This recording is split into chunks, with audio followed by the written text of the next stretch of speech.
श्रेया और रोहन दोनों ही college project के लिए बहुत ही एक्साइटेड थे क्योंकि दोनों को रात में ही राजस्थान के लिए निकलना था।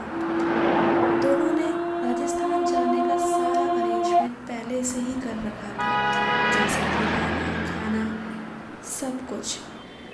अगली सुबह दोनों ने राजस्थान की खूबसूरती को देखा। वहाँ के रेतीले मैदान में ऊँटों को चलते देखा। दोनों बहुत एक्साइटेड हुए। दोनों ने वहाँ की सड़कें देखी जो कि बहुत ही खाली थी। दोनों ने अपने प्रोजेक्ट से रिलेटेड कुछ बातें की, लेकिन उन्हें क्या पता था ये उनका आखिरी सफ़र होने वाला है। रास्ते में बहुत से उन्होंने पुराने महल, किले, बहुत सी चीज़ें देखी और बहुत से महल देखे जो कि राजस्थान की सुंदरता को दिखा रहे थे। दोनों ने अपने कॉलेज का काम भी करना शुरू कर दिया था। कुछ टाइम बाद उनकी गाड़ी एक हवेली के सामने रुकी जो कि बहुत पुरानी थी। वहीं उनका वेट एक औरत राजस्थानी औरत कर रही थी जो वहाँ की केयर टेकर थी। श्रेया बहुत एक्साइटेड थी। उसने बहुत सी फ़ोटो क्लिक की और रोहन को बोला मैं हमेशा से ऐसे ही किले में रहना चाहती थी। किला बहुत सुंदर था, लेकिन रोहन को वहाँ की वाइब कुछ अच्छी नहीं लगी। वो खुश नहीं था, पर उसको लगा कुछ टाइम की तो बात है, काम ख़त्म होते ही वो वापस चला जाएगा। शायद ये उसकी गलत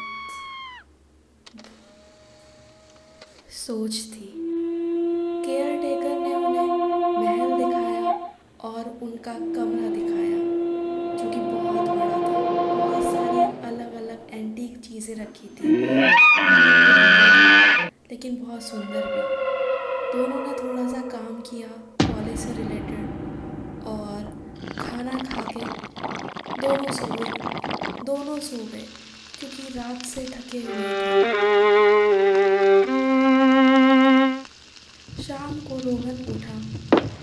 उसे थोड़ा अजीब फील हो रहा था और वो घूमने निकल गया, राजस्थान को देखने निकल गया, वहाँ के गांव को देखने निकल गया क्योंकि उसको महल में अच्छी वाइब नहीं आ रही थी। उसने बहुत सी चीज़ें घूमी जैसे कि जल महल, लेकिन श्रेया जो कि बहुत एक्साइटेड थी हवेली को लेकर, तो उसने जाने से मना कर दिया। उसने कहा वो हवेली को ही देखेगी, उसको एक्सप्लोर करेगी। चलते चलते उसने हवेली के दूसरे कोने में पहुंच गई जो कि बहुत नीचे था और एकदम खंडर बना हुआ था। बहुत सीढ़ियाँ उतरने के बाद सुनसान गलियों से होते हुए वो एक अलग कॉरिडोर में पहुंची जो कि बहुत सुनसान था और बहुत अजीब दिख रहा था। उसे लग रहा था कि कोई साया उसके पीछे चल रहा है। फिर उसने एक गेट देखा जो कि बहुत ही खतरनाक था। श्रेया ने अंदर झांकने की कोशिश की, लेकिन उसे वहाँ कुछ नहीं दिखा। तभी पीछे से केयर टेकर ने उसे रोका और बोला आज के बाद यहाँ दिखना मत, समझी। श्रेया थोड़ा सा बुरा मान गई।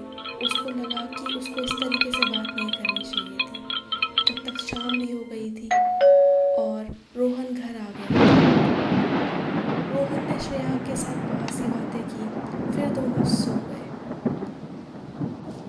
रात में श्रेया को किसी के चलने की आवाज़ आई। श्रेया ने उठ के देखा, सोचा रोहन को उठा देती हूँ, लेकिन उसने सोचा कि चलो छोड़ो, वो दोबारा सो गई। उसके बाद उसका कमरा नॉक हुआ, किसी ने आवाज़ लगाई। श्रेया ने उठ के देखा, वो बाहर गई। बाहर बहुत अंधेरा था। दूर कॉरिडोर में एक परछाई सी दिखी। वो उसके पीछे पीछे चलने लगी। श्रेया उसके पीछे पीछे चलते चलते चलते चलते एक चीज़ से टकराई बहुत तेज और डर गई। उसने देखा सामने वही दरवाज़ा है और उसमें से उसे अंदर से आवाज़ आ रही थी, श्रेया मिलोगी नहीं मुझसे। श्रेया ने दरवाज़ा खोला और बोला, कौन हो तुम, क्यों मुझे बुला रही हो, क्यों परेशान कर रही हो। श्रेया बहुत डरी हुई थी, बहुत अंधेरा था, हर तरफ अंधेरा, बहुत अंधेरा। और वहीं एक खिड़की के सामने एक औरत बैठी हुई थी जमीन पे। उसने देखा कि वो चेयर पे बैठी है। श्रेया डरते डरते उसके पीछे गई। उसने देखा तो वो एक भयानक चुड़ैल थी। कुछ टाइम की खामोशी।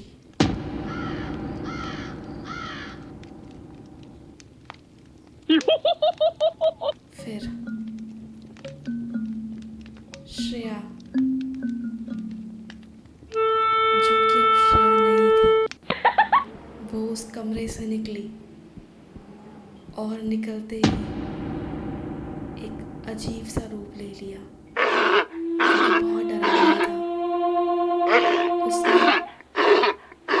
बहुत ही बेरहमी से रोहन को भी मार दिया और अजीब तरीके से हरकतें करने लगी और पूरी हवेली चीखों से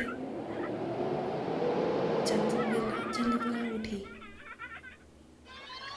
हवेली बहुत खतरनाक लग रही थी। रोहन भी मर चुका था।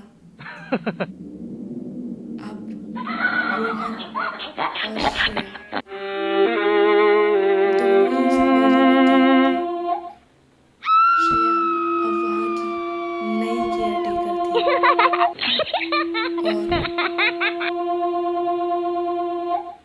वहाँ के गांव वालों का मानना है कि 1800 में वहाँ के एक राजा ने दूसरी शादी की, जो उसकी पहली बीवी को बिल्कुल पसंद नहीं आया। उसने दोनों को मार दिया और खुद भी हवेली से कूद के मर गया और उसकी आत्मा वहीं भटकती रही, गांव के लोगों को सताती थी, जो बहुत भयानक लगती थी देखने में, जो बहुत ही खौफनाक थी।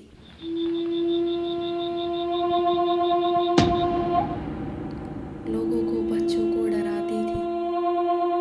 लोगों ने उसके डर की वजह से तांत्रिक को बुलाया और उसकी मदद से उसको वहीं पे कैद कर दिया।